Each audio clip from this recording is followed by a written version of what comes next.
Halo Prismania, balik lagi dengan saya Teguh Dinata atau biasa kalian mengenalnya dengan Pandaman. Kali ini saya akan membahas dan membagikan tips dan trik bagaimana teman-teman melakukan pertahanan atau melakukan serangan menggunakan long pass atau long ball. Nah, yang biasa long pass atau long ball ini biasa dikenal dengan teknik haram bagi teman-teman yang tidak bisa melakukannya, terutama yang tidak bisa defense tentunya. Karena katanya player yang tidak punya skill, tidak punya teknik. Apakah kalian setuju dengan hal itu? Saya rasa pernyataan itu sangat salah sekali. Karena menurut saya ini bukan teknik haram, tapi kita yang tidak bisa defense-nya dengan baik dan benar. Nah, kalau haram, maka di dunia asli itu juga tidak diperbolehkan. Misalnya nih, contoh bagaimana Torres tinggal nunggu di depan dan melakukan gol. Masih ingat nggak dengan gol yang seperti ini? Chelsea versus Barcelona. Dan masih banyak contoh-contohnya yang lain. Untuk kamu bisa menahan tipikal player long pass, atau ketika kamu ketemu sama musuh yang melakukan long pass, melakukan long ball, bahkan spam, belum apa-apa long pass. Nah, kamu harus paham dulu dengan tipikal player kamu. Nah, bagaimana kamu biar bisa paham? Kamu lihat video sebelum ini, 2 atau 3 video, kamu searching saja, ada di bawah ya. Nah, kamu gunakan back yang tipikalnya build up. Jangan pakai yang extra frontman, jangan pakai yang destroyer. Karena tipikal yang 2 itu akan lebih suka maju membantu serangan.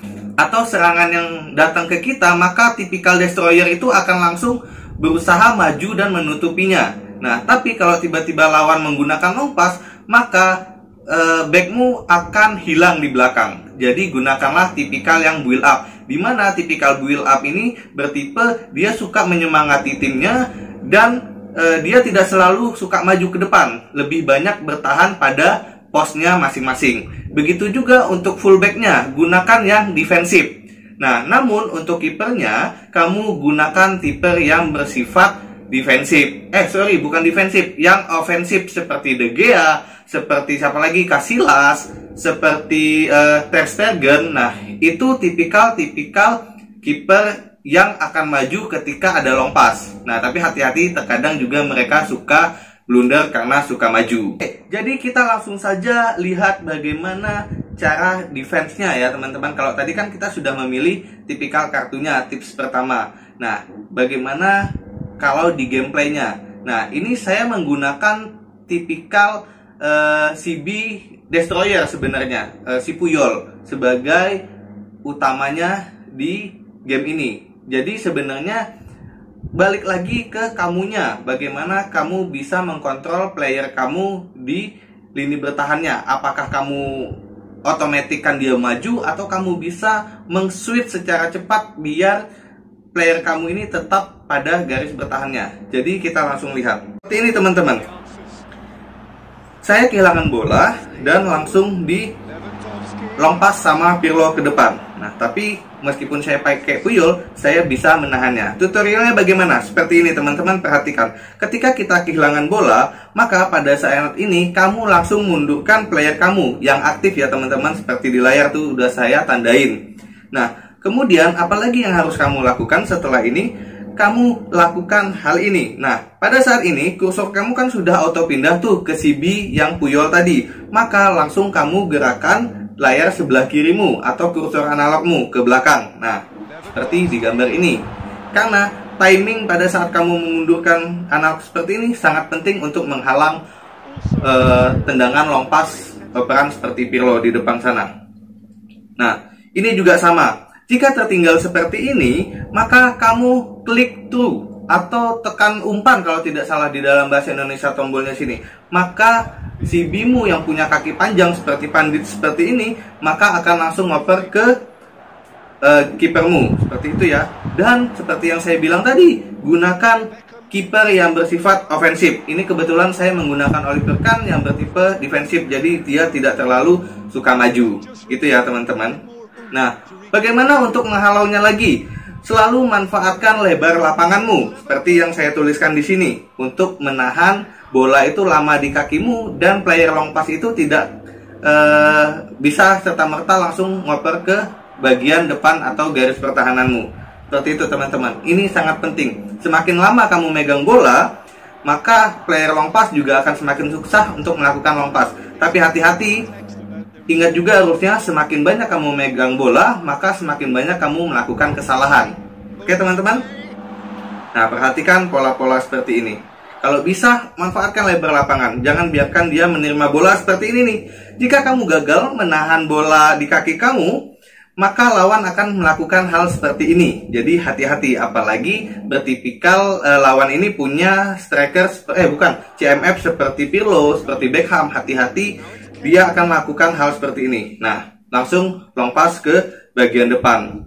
Jadi, kalau seandainya kamu sudah seperti ini, dia long passnya agak ke pinggir, seperti di gambar, maka kamu cukup tutupi saja pergerakan operannya. Nah, seperti ini. Kalau kamu sudah bisa menutupinya, maka striker lawan pun akan kehilangan ruang tembak. Jadi, hanya sedikit saja ruang tembaknya. Nah, atau pusing-pusing, jangan pusing. Lakukan hal ini. Ketinggalan, sliding aja palanya. Oke, tadi itu adalah tutorial bagaimana kamu bisa menahan player yang bertipe long pass atau long ball. Gampang ya, teman-teman bisa latihan di mode kampanye dulu, atau bermain sama temennya yang memang bertipe long pass. Jadi latihan, intinya mah latihan terus, dan jam terbang itu penting. Jadi kamu bakal paham sendiri kapan kira-kira lawan itu melakukan long pass. Jadi kamu sudah terbiasa dengan lawan yang long pass. Jangan lagi kamu ngatain player yang long pass itu player yang haram. Saya yakin setelah ini teman-teman pasti jago untuk melakukan defense long pass. Nah, tadi sudah bisa melakukan defense. Bagaimana kalau sekarang kita latihan dan saya memberikan tips bagaimana teman-teman bisa membalas long pass. Jadi, teknik haram balas dengan teknik haram. Kita langsung saja. Untuk melakukannya, kamu harus perhatikan seperti ini. Ini adalah timing yang paling pas ketika kamu hendak melakukan long pass. Pada saat kamu berhasil merebut bola dari kaki lawanmu. Perhatikan video ini. Pada saat inilah momen 99% kamu bakal berhasil melakukan long pass. Sebelum melakukan long pass, tapi kamu juga harus ingat, lihat map yang ada di bagian bawah untuk melihat posisi strikermu. Kalau kamu nggak tahu posisi strikermu di mana, kamu juga nggak akan bisa melakukan long pass seperti ini. Nah, langsung dikejar sama strikermu. Meskipun nggak gol, ini setidaknya sudah bikin shock terapi buat lawanmu. Oke, nah ini juga sama. Kalau kamu sudah tahu letak striker di pemainmu, maka untuk melakukan long pass sangat gampang sekali. Dan juga perlu kalian ingat, konsep long pass itu adalah tunggu setidaknya CMF atau DMF lawan itu sudah maju. Bagaimana biar tahu bang DMF CMF-nya maju? Lihat map yang ada di bawah. Gitu ya. Perhatikan map yang ada di bawah. Kalau kamu nggak bisa baca map, maka akan susah melakukan long pass. Hoki-hokiannya saja. Itu yang perlu teman-teman ingat. Nah, lihat begini. Jadi kalau CMF, DMF maju gampang sekali kan. Saya aja itu terlalu maju tuh CMF, DMF. Jadi lawan gampang melakukan long pass. Dan ini juga konsep para pengguna long pass. Mereka itu bermain 1-2 dulu di belakang, bukan sangkar burung ya. Itu gunanya untuk memajukan player-player lawan. Seperti itu. Jadi itu adalah tips dan trik bagaimana kamu biar bisa melakukan defense terhadap player yang long pass, dan bagaimana kamu bisa melakukan long pass dengan baik. Jadi sebelum kamu melakukan long pass, maka kenali dulu pola serangan lawanmu, dan kenali dulu sifat-sifat pengguna long pass ini bagaimana. Kalau kamu belum paham ini, maka jangan lakukan long pass, karena nanti gamenya jadi nggak seru. Jadinya adanya spam doang, bukan jadi gol. Jadi ujung-ujungnya main antara CB dan striker doang. Begitu doang kan nggak enak. Kalau langsung gol sih saya senang. Saya pribadi terkena long pass, saya senang. Karena asik aja gitu, golnya cepat dan nggak perlu waktu banyak. Kenapa harus gunakan waktu 1-2 kalau bisa long pass? Seperti itu. Dan juga memang pengguna player 1-2 memang lebih asik karena lebih fun gitu ya.